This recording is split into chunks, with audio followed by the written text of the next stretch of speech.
YouTubers, today I'll be reviewing the manga starring the one, the only, Yusuke Urameshi, fearless protector of the good stuff with the healthy kick of nastiness and a general hate for authority. And no amount of demon blood mixed in with his is gonna stop him from saving his friends and protecting the world.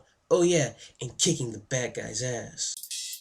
めちゃめちゃ苦しい壁だって不意になぜか And it's all because of kindness that I feel from people I don't even know めちゃめちゃ厳しい人たちが不意に見せた Most of all I sense compassion for real Thanks to strangers wherever I go Thank you for Fun intro aside, Yu Hakusho was written and drawn by Yoshihiro Togashi and published in Weekly Shonen Jump. It centers around protagonist Yusuke, who dies in a car accident, and with the help of the Grim Reaper and Spirit World is brought back to life, only to become their spirit detectives and fight off evil demons. But then again, it's like making a deal with the devil, but this time, you get cool spirit powers, and you get to beat up demons. Now, tell me, how is making a deal with spirits and ghosts bad again? Now, most of you would probably remember Yu Yu Hakusho as that anime that came on Toonami, and reminded you of Dragon Ball Z a lot. But when you start reading the manga and you start reading where Yusuke is a ghost, you'll understand that it's not quite in the same feel. If it's just based off what it was a ghost and you just read that, you'd think that it would go into some sort of gag manga where they make jokes here and there and bring up some very deep issues now and then. But no, it takes a more DBZ-like route, and I really do hate that because people just think it's a DBZ knockoff with the characters. It's not. It's really not. After the Yukina arc, or even right during it, because it sets up for the next arc, you'll understand that Yu Yu Hakusho has better plot and better characters, at least in Dragon Ball Z. The drawing is done in a way that it feels like it knows it's a manga. The faces are exaggerated, and they're really expressive and very detailed at some points, especially one part where Yusuke is just pointing at a bad guy going, "I'm gonna take you down." But other times it can be very rugged and it feels like something's missing because it's just so white and empty. But you feel that it's going with the flow. It's giving it a very dark, gruff feel, grudgy, even when it's like pretty blanked out, and all you get are the outlines. They're very jagged and rough sometimes, especially when people are screaming, or if they're just doing the facial portrait. Most portraits that you'll see are very dark, very sketchy, lots of detail in a very gruff way, not a very clean way. But you gotta remember, this came out in the 80s. It's not like now where everything's like super white and clean and straight lines. And I noticed lots more rectangles. Old manga is very circular. I've told you this before. The main thing that has got to stand out from this anime is definitely the characters and their relationships. This manga does what I want every manga to do. So, very personal here.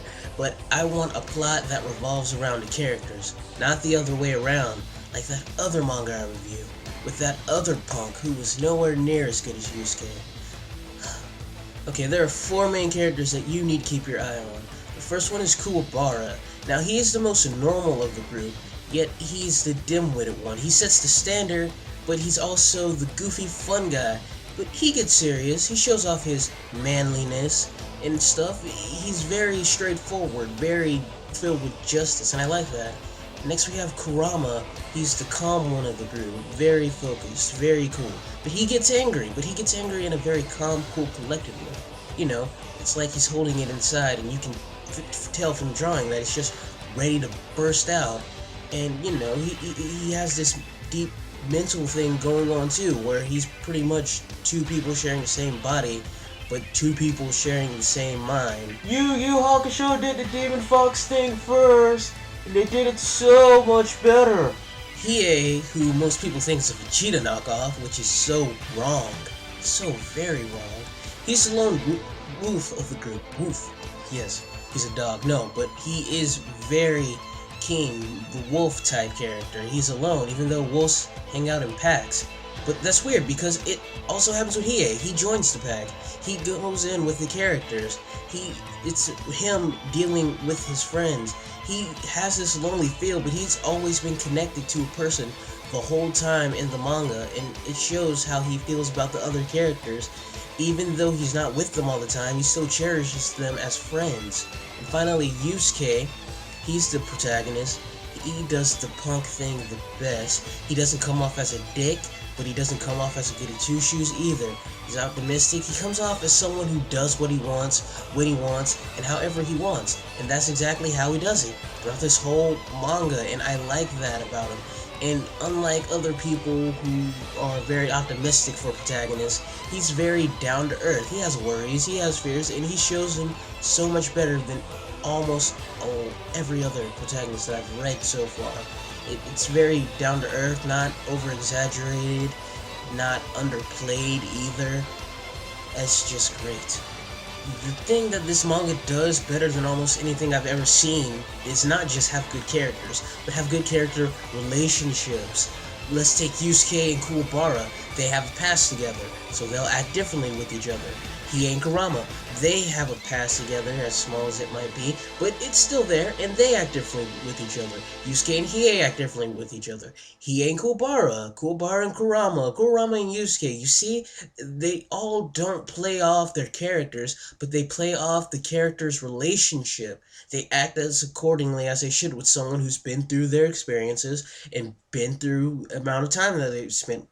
Yusuke and Keiko, they're childhood friends. They like each other, they're a main couple, but they also act like childhood friends should, with their character traits. Keiko's very straightforward, she's a nice girl, but because she hangs out with someone like Yusuke, who's, seen as a delinquent, she's not afraid to speak her mind, she's tough.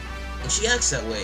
Kuwabara's older sister, she acts like an older sister should. She rags on her brother a lot, and she feels this older sister type relationship with almost everybody else. And Hiei and Kurama, they act like thieves. Like when they first met, they were thieves, and they act accordingly with each other. Especially Hiei and Yukina, his sister. He has this very different relationship with her, and it's treated that way.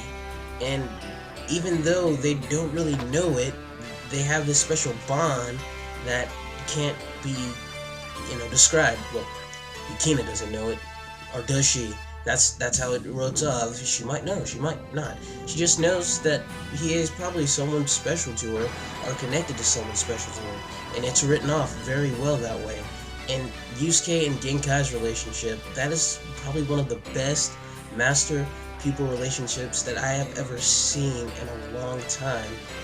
And it's just, Genkai is like an older female version of Yusuke, in the fact that she's not afraid to speak her mind. She'll be a little rude. She's upfront with you, and I really do like that. And she understands her student very well, especially even though Yusuke seems very upfront in your face, he's still hiding a lot of stuff deep down inside about his feelings. And she understood that. She understands, and I really like that understanding that real people would have if you spend time together, and they have it. They're not just playing like, oh, Kuwabara's the goofy one, so they're all gonna act some way against him.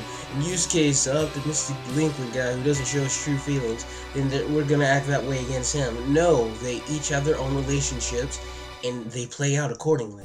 Now, let me tell you, if I have any faults with this manga, is that as a battle manga, it's not really living up to that. Now, all the fights look cool, they have some cool stills and everything, but the action flow is somewhat kind of choppy from time to time.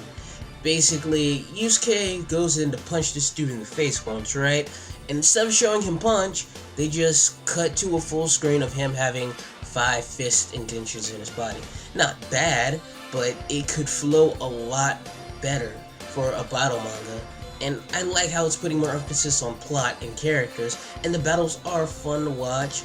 It's just not all the way there. Except later in the end. Then it gets really good for some reason, but only when Hiei fights. Well, Hiei is the badass.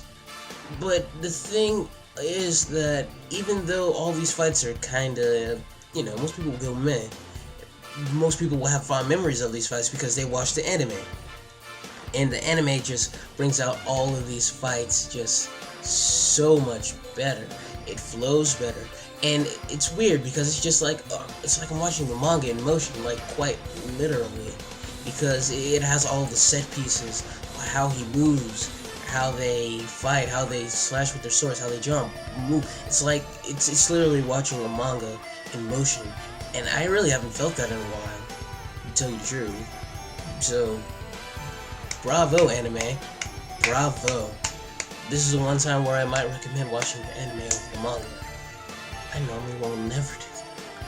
Yu Hakusho will probably be unlike most battle manga that you've read. There are only a handful of manga like this that exist that focus purely on the fighting aspect. And even though this isn't doing it, it's still a main part. The fighting itself, like why they're fighting, who they're fighting, and for what reason they are fighting, and that's why it's different. It's not just the fights, it's the reason behind the fights. Like, let's take Yusuke and Toguro. That was a completely Yusuke and Toguro thing. And the main cool thing about it is you got a whole bunch of fights in between that. I mean, the tournament was there, but it was just there to set up the final fight and make it even better. The tournament didn't really have any meaning. It was just there so Yusuke could train and stuff, get stronger, get better. And the fight against Yusuke and Sensui, it wasn't really the fight that you want to see or why he got beat up, but in the end, it just turned out to Yusuke wanting to fight Sensui, and they had this sort of understanding with each other. You'll find a lot of hidden meanings within this manga that you probably won't get in the anime because, one, they weren't animated. The anime does have a different ending than the manga, even though it's pretty much the same. It's very slight difference, but it's a very big difference also. But the final, when Yusuke got to the demon tournament arc, his father or his relative told him that demons like him, he eats people. They won't be needed because humans will soon be able to go to demon world. And it talks about progressive change and stuff like that. And even though they're dealing with spirit world, they put it so that, okay, you have a spirit, but that can still be destroyed. So it brought back the fact that, they're dealing with spirit world, so they don't have one way out. They can't just go up, got your soul, bring it back. No. The feeling of death is still there. And even so, they have that spirit world. Oh, we're working for spirit world. It's no problem. No, they hardly cheat death like 3 times. And that's not counting the first time, because that just doesn't count. Because that sets up the whole story. And in the very last chapter, basically, it even deals with stuff like terrorism and stuff. And I feel that the last set, after that whole demon tournament part, it feels like it went back to its gag manga-like roots, where it's dealing with more on what's happening and the characters than, the fighting. I like that. I like the manga ending a lot better than the anime ending. Except, the last scenes of the manga and the last scenes of the anime might as well just be the same thing. Personally, to rate this manga, I definitely have to give it a 4.5 overall. I mean, it's amazing. The character development, the character relationships, the fights are fun, and that's probably why it only got a 0.5. If the fights were completely there, I'd give it a perfect score. And the reasons behind the fighting is the bad guys are fun, especially after, when he starts fighting Toguro, the main good solid bad guy. They have their own character, and they have their own reasons, and they have their own dreams and aspirations, and I like that. Personally, I have to say, if you really want to see the fights and the battles, watch the anime. In fact, you know what? You can just completely watch the anime all the way up until the end, and then I recommend reading the manga, even in the even in the demon tournament arc. I say start there. I mean, the anime does cover a lot, but just start there if you've watched the anime, because you're not really missing all that much. Not really, no. So, it's good. It's great. I recommend it to everybody, even if you're not a fan of this sort of genre, because you're gonna find something else there that isn't just a beat 'em up on paper, and I like that. So, Yu Yu Hakusho, good manga, good stuff. I recommend it. Oh yeah, and before I forget, Spike Spiegel, Yusuke did it first. Bang. I have the right to be who I want. My soul is that of a woman. What? If you want to look like a woman, do it all the way, not just halfway.